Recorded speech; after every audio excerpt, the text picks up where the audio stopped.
इस बीच महाराष्ट्र में महासस्पेंस आज भी कायम है, जिसके कम से कम बुधवार सुबह तक बने रहने के आसार दिखाई दे रहे हैं। महाराष्ट्र में महायुति को शानदार बहुमत मिला। बहुमत मिले अब तो 10 दिन पूरे बीत चुके हैं, लेकिन अब तक ये तय नहीं हो पाया कि आखिरकार कौन बनेगा मुख्यमंत्री। खुद बीजेपी के पास 132 विधायक हैं। एक सहयोगी दल के नेता अजीत पवार पहले ही दिन ऐलान कर चुके हैं कि बीजेपी का मुख्यमंत्री उन्हें मान्य होगा। कार्यवाहक मुख्यमंत्री एकनाथ शिंदे भी ये बात कह चुके हैं कि दिल्ली में नरेंद्र मोदी और अमित शाह जो तय करेंगे वो उसको अपना नेता मान लेंगे। बाकायदा प्रेस कॉन्फ्रेंस करके उन्होंने ये बात कही थी। जब दोनों सहयोगी राजी हैं कि वो बीजेपी के नेता को मुख्यमंत्री मान लेंगे, तो आखिरकार कहां बात ये फंस गई है? कहीं बीजेपी के अंदर तो मुख्यमंत्री पद को लेकर तनातनी तेज नहीं है कि कोई फैसला अब तक नहीं हो पाया, और इसीलिए लगातार आ रही विधायक दल के नेता चुनने की तारीख पर तारीख बदलती रही। इस बीच उप मुख्यमंत्री देवेंद्र फडणवीस ने मुख्यमंत्री एकनाथ शिंदे के आधिकारिक आवास वर्षा में जाकर आज उनसे मुलाकात की। दोनों के बीच ये मुलाकात 4 दिनों के अंतराल के बाद हुई है। इस मुलाकात में क्या खास निकल कर आया है, यह आपको बताएंगे मेरे सहयोगी जितेंद्र दीक्षित। लेकिन पहले आप देखिए महाराष्ट्र में सरकार के गठन पर छाए हुए हैं कौन कौन से 5 सस्पेंस।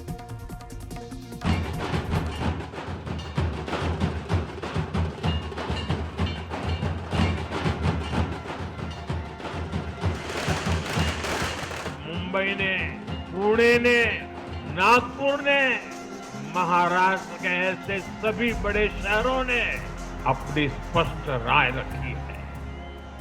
23 नवंबर 2024 को दोपहर होते होते साफ हो गया था कि महाराष्ट्र में महायुति की सरकार बन जाएगी।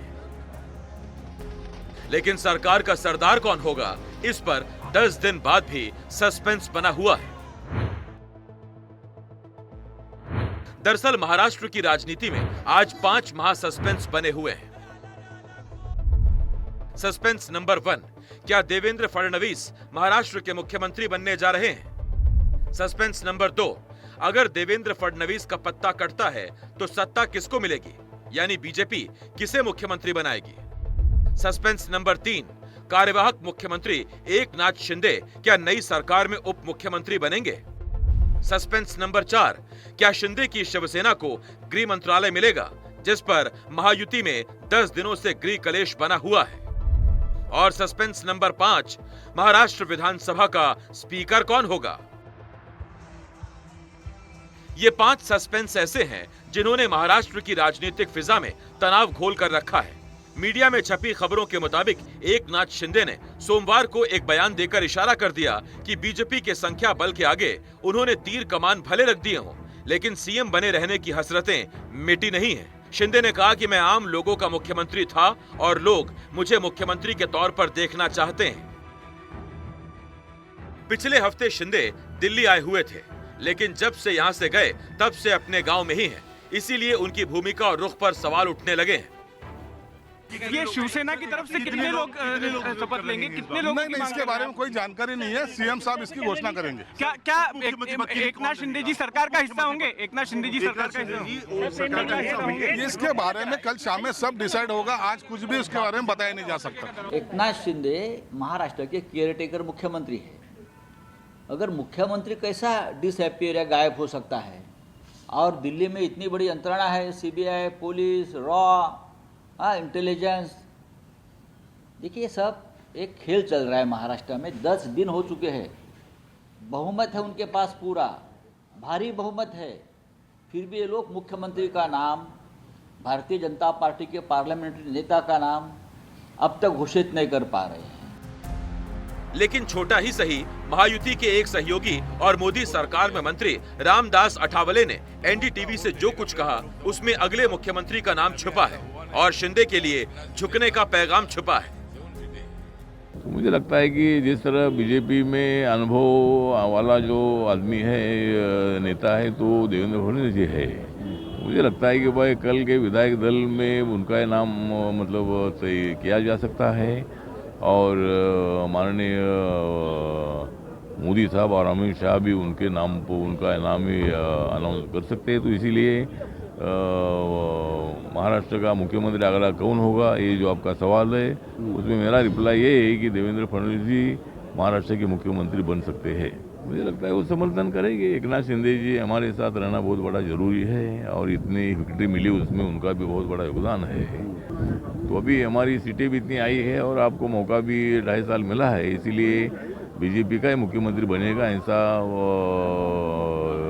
उनको बताया गया है, इसीलिए उनकी नाराजगी बढ़ गई है। तो इसीलिए उन्होंने, मुझे लगता है कि नाराजगी राजनीति में अप डाउन होता है और उन्होंने अभी नाराजगी दूर करने के लिए मेरा सुझाव ये है कि उनकी जो हमारी महायुति है उसका चेयरमैन पद, अध्यक्ष पद उनको देकर उनकी नाराजगी दूर की जा सकती है। अठावले के बयान से साफ दिखता है कि शिंदे नाराज हैं, लेकिन मुख्यमंत्री के चुनाव में शिंदे की नाराजगी से ज्यादा बीजेपी के अंदर का तनाव भी अहम हो जाता है, क्योंकि मुख्यमंत्री तो बीजेपी का ही होगा। ये बात बीजेपी के सभी सहयोगी कह चुके हैं, चाहे अजित पवार हो या एकनाथ शिंदे। ये सरकार जो है ये जनता की आवाज वाली सरकार है। जनता को जैसे सरकार चाहिए वैसे सरकार मिलेगा। मैंने बुधवार के दिन पूरी तरह मेरी भूमिका स्पष्ट की हुई है। आदरणीय प्रधानमंत्री जी, आदरणीय गृह मंत्री अमित भाई और भारतीय जनता मंत्रालय को लेकर के कोई मांग है क्या आप लोग?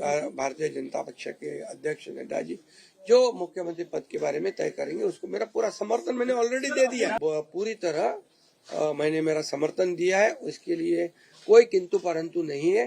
पूरा स्पष्टता से मैंने कहा है, मैं पूरी स्पष्टता से मेरी भूमिका व्यक्त करने वाला कार्यकर्ता हूँ। मुंबई से दिल्ली आने और दिल्ली से सातारा में अपने गांव जाने तक शिंदे की सियासी चाल बदल गई। अब तक महाराष्ट्र की राजनीति में जितने दांव पेच चल रहे हैं, उनका लब्बो लबाव यही लगता है कि एकनाथ शिंदे की एक नजर मुख्यमंत्री की कुर्सी पर है। दूसरे विकल्प के रूप में वो उप मुख्यमंत्री के साथ गृह मंत्रालय भी चाहते हैं, लेकिन खबर यही आ रही है कि बीजेपी गृह मंत्रालय देने के लिए रत्ती भर भी तैयार नहीं है।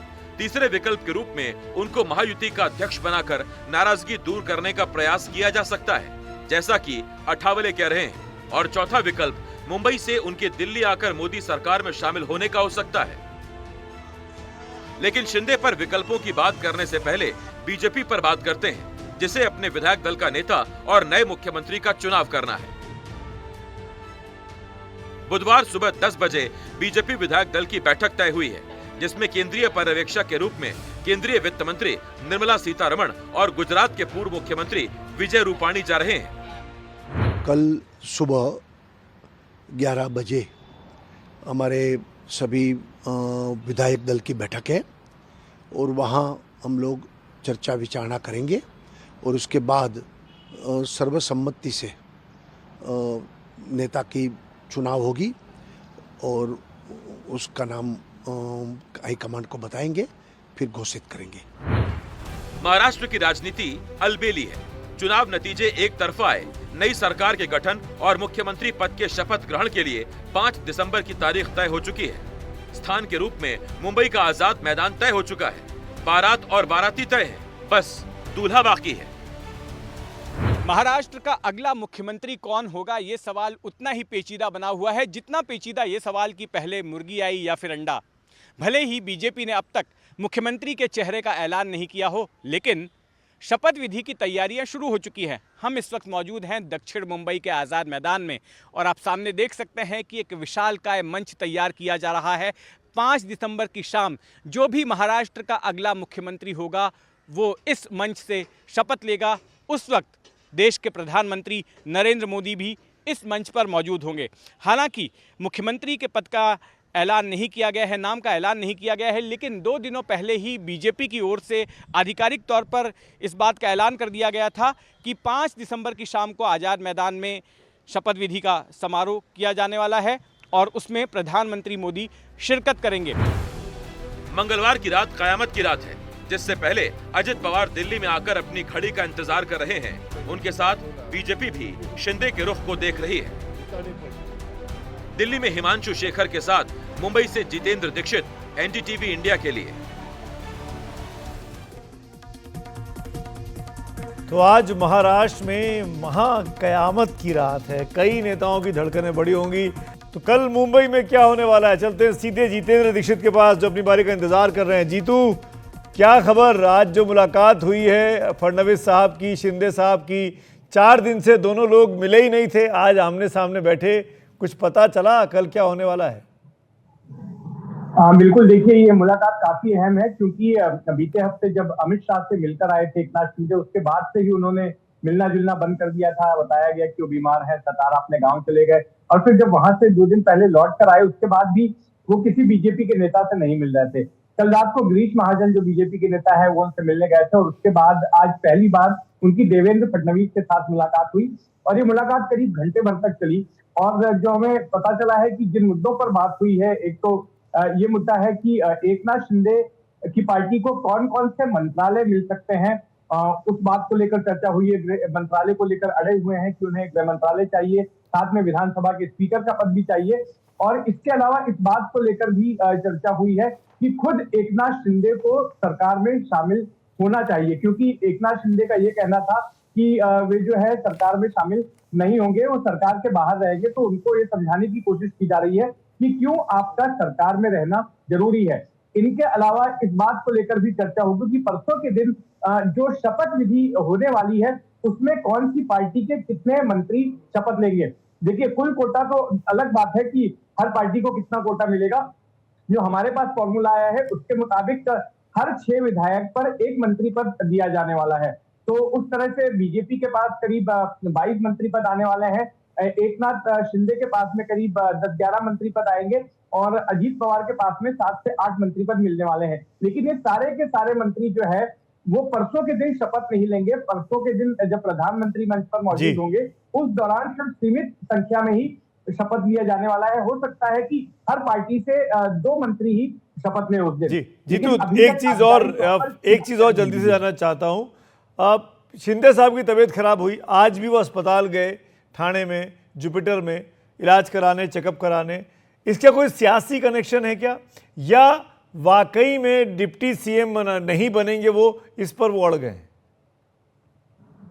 देखिए, 2 चीजें हैं सुमित जी कि एक तो वो बीमार हैं, ये बात उनकी पार्टी के नेता मानते हैं कि हाँ वो बीमार हैं, लेकिन वो नाराज हैं ये वो नहीं मानते हैं। ऑन रिकॉर्ड मैंने भी कई नेताओं से बात की, रौनक कुकड़े ने भी कई नेताओं से बात की, तो उनका कहना है कि नहीं, उनको किसी प्रकार की नाराजगी नहीं है। लेकिन नाराजगी नहीं है तो वो संपर्क में क्यों नहीं थे? बीजेपी के नेताओं की ओर से कोशिश की जा रही थी उनसे संपर्क करने की, तो जाहिर है कि संकेत तो यही था कि वो नाराज है, उनको जो चाहिए वो मिल नहीं रहा है। जी चलिए जितेंद्र, इस पूरी बातचीत के लिए शुक्रिया। लेकिन आज जो 132 विधायक हैं बीजेपी के जो जीत के आए हैं और कुछ सांसद और कुछ एमएलसीज, उन सब के लिए काफ़ी ज़्यादा कौतूहल वाली रात होने वाली है कि आखिरकार कल जो पर्ची पहुंचेगी दिल्ली से उसमें उनका नाम होगा या देवेंद्र फडणवीस का ही नाम होगा। सबसे आगे रेस में देवेंद्र फडणवीस हैं और उनके बनने को लेकर ज़्यादातर लोग चाहते हैं कि देवेंद्र फडणवीस को ही ये कमान मिलनी चाहिए।